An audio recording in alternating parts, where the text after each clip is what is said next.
Xalayaa jaalalaa maamila keenyarraa ulfaa'uu dhabuun koo hojii rabbiidha adaraananiikin. Ashamaa harka fuunee jirtu kun olaanoo TV qophii xalayaa jaalalaati. Warreen chaanaala keenyaaf haaraa taatan chaanaala keenya subscribe gochuun maatii keenya akka taatan affeeramtaniitoo sheerii, komentii fi laayikii gochuu hin dagatinaa. Yeroo mara gaafa wal barreessan yaada namni jireenya koo gara fuulduraa akkasittiin jiraadha yookaan haala akkasittiin jiraadha jedhee hin murteessu. Anis si waliin wal fuunee jiraanna jedhee abjuu baddeen yaada hin beeku garuu hin ta'e. Muhammad dhiphinaa fi yaada keessa koo akkaataa sitti himuu hin qabu garuu walumaa galatti keessi kiyya akka cinqamaa jiruu fi waanan godhu wallaalee akkan jiru sitti himuun barbaada. Akka tasaa ta'ee sababa hojiitiin naannoo maatii keetitti jijjiirraatiin jijjiiramnee yoo deemnu kacarraa wal baruun wal argan. Maatii kee na jaallatanii erga aniif ati wal barree boodas haala keenya arganii akka wal fuunee jaalala waliin jiraan hulaa nuuf banaa turan. Nutis wal jaallannee bultii waliin ijaarranna jennee waan yaanneef akkaataa fedhii isaaniitiin wal kaadhimmannee atis hojii eegaltee anis hojii qabadhee jaalalaan waliin jiraachuu eegal. Maal godha garuu har'a kaleessa hin ta'u. Muhammad aniif ati akkasitti gargar baana jedhee tasumaa yaadee hin beeku. Maatiin kee wal fuudhuu keenyatti gammadanis aniif ati erga wal fuunee booda garuu mucaa godhachuu akka hin dandeenye gaafa argan baay'ee gaddan. Ilaalchi isaan anaaf qabanis jijjiirame. Booddee maaliif ishee hin hiiktu akkasiin jechaa turan namarraan dhagee. Muhammad anillee akka ilmaan horannee gammachuun jaalalaa wajjin jiraan fedhii guddaan qaba garuu maal godhu akka fedha kootii naaf ta'u dide.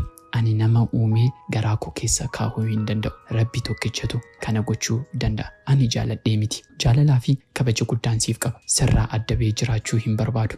Garuu maal gochuu hin danda'a. Sababa maatii keetiin atis ilaalcha anaaf qabdu natti jijjiirame. Booddee narraa fagaachuu eegalte.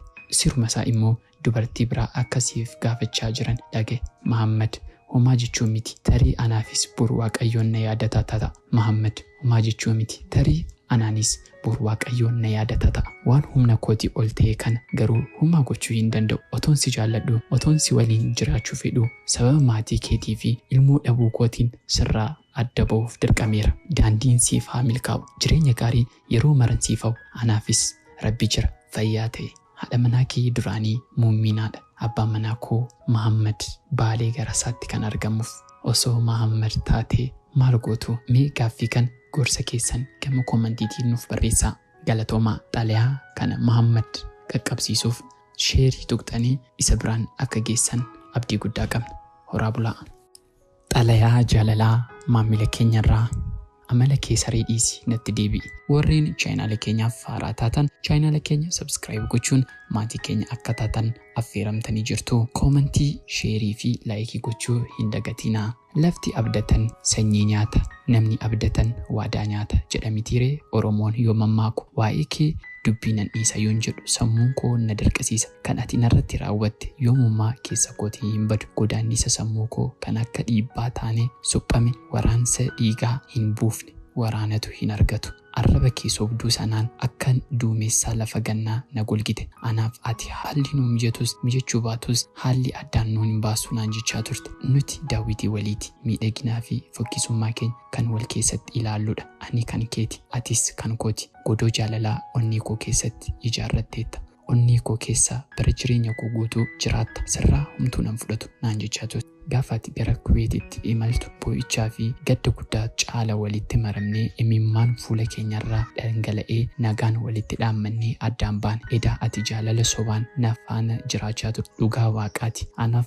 ati addaan baanee jedhee guyyaa tokko illee yaadee hin beeku. Waa'ee keef bara jireenya koo guutuu nan gadda. Sababa kee irraa kan ka'e dubartiin marti si fakkaatanii natti mul'atu. Ati garuu nama miidhagina keetiin akka shakata gabaa maratti naannoftee of daldaaltudha. Meeqa baasta laataa? Maal ati safuu Waaqaa hir'atte? Oromoon safuu qaba. Waan dubbatees waadaasaa ni eega. Nama imaanaa nyaatee dhoksu garuu siinan arge. Ani qilleensa mukaa raasu kallattii afraniinuu raafamaa. Waa'ee keetiif jechan dhaba. Maalin godha? Yoo fiigi siin jedhan fiigda. Murannoo hin qabdu. Keessi kee kunis dhugaadha. ati lafa kanarraa umurii hamam jiraatta maaluma ta'a amala saree maraattee kana gattee nama tokko faana yoo jiraatte wanti na dingu keessaa inni tokko ati amantiin kee meequmaa yoo kakattu maqaa garaagaraan biraa yoo deemtu wallaahi kan biraa bira yoo deemtu Kiristoos maqaa taabotaa tokko siinafu amala akkasii qabda. Maaloo dirribe nama yoo sodaachuu baatte waaquma uumaa kee isa gadameessa haadha kee keessaa isa si tolchee si guddise har'aan si ga'e sodaadhu. Ati dhala namaatti maaf taphattaa guyyaa tokko waaqni hojii keef si gaafata. Waaqaaf salphaadha garuu kan na gubu keessaa inni tokko ani bilbila kee irratti bilbilaan nama biraa kennitee waan garaa sanaan jedhe amma immoo gara biyyaatti deebitee dhiira biraa qabattee dhokattee teessa. Haa ta'u malee ati na dhoksitus garaan jaalalaa taa'ii ka'ii na wallaalchisee jennaan bilbila kee boolla meeqa seeneen argadhe. Isa booda sii bilbileen sagalee kee isa durii sana dhagaye nanne miila kootu dhaabachuu dadhabe ofirraan gadi taa'e. Qaamonni miiraa koo na hollatan dhahan onnee koo daran dabale afuuraan na dhokate. Eegasii bilbilee raawwadhees sa'aatii tokko eenyummaa koo wallaale nan boo'e. Hiriyoota koo warra si beekan kan akka na beektan bilbilee amanuun dadhabe. Tasgabbaa'inaan jedhan garuu tasgabbaa'uu hin dandeenye. Dhagaa samiitii ol darbatu samii keessatti hafe balleessaa koo malee nagantee na dagatte. Seenaa nama hin irraanfatamne irraanfatte. Waa'ee kootiif nan gadda qalbiidhaan cabeera. Har'a qalbii kootiif kabaja dhabeera. Jaalala laga nan ceesifneef si waliin eegalee bishaan na nyaate. Daa'imummaa kootiin si jaalladhe marrimaan koo na bobboosistee garaan jaalalaa ciiseen buluu nan rakkisaa jira. Mee qalbii kee jijjiirradhu har'a sin barbaada. Qarshiin ni dhuma jaalalli garuu cimaadha. Osoon si jaalladhus akkan si jaalladhu otoo beektu naan gargar bahuun maaliif filatte maaliif maaloo anoo si gubadheeraati dafii gara koonaaf deebi. Har'aaf xumureera jaalallee kee kan ture Bilisaa Hangaasuuti magaalaa Amboorraa kan siif barreesse. Jaalallee koo kan Finfinnee dhokattee jiraachaa jirtu Dirribee Dabaleetiif galatooma.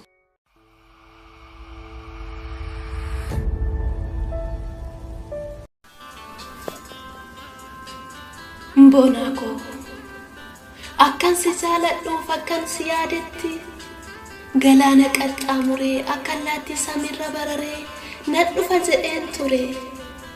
Fageenyarra jirtaa wal argaan ammaatee gubaan jaalala kee onnee na qabate. Dhaamsuudhaaf ibidda jaalalaa isa boba'u Boonako anaaf si malee eenyullee naan ta'u. Achi alaala teessee didde onneen kodhaatte. Ati filannoo kootii hundarra naaf caalte. Qaamaan adda fagaannus qalbiidhaan wal biraa. Yoo dirqamaa malee Boonako fagaachuu hin fedhu sirraa. Daa'imummaa kaanee kan waliin guddanne seenaan lakkaa'amnee waliin dabarsine. Icciitii jaalalaa kan walirraa barree. Yaaddoo natti ta'ee inni nama raachuu jaalala kee qofaa kan lubbuu koo oolchu. Siidaa onnee kootii jaalalaan ijaartee. Lubbuu kootiif boqonnaa nagalfii laatte. Sin malee miidhagu sugannatti hir'ata. Jooraan jireenya koo si qofaan sirrata. Erga na mo'atte onneen siif bitame. Hir'uun jireenya koo jaalalaan guutame. Afuura keenyatu anaaf siif qoricha. Waadaa keenya har'aatu boruufis riqicha. Jaalalli jaalala hin caalu. Ansi qofaanan jaalatame. Lubbuun koo lubbuu keerra jaalalaan ijaarame. Iddoo guddaa qabda yoomuna keessaa jaalalaan namoota tolaantummaa teessaa. Anoo qabaa tokkicha kan naaf caalu kuma.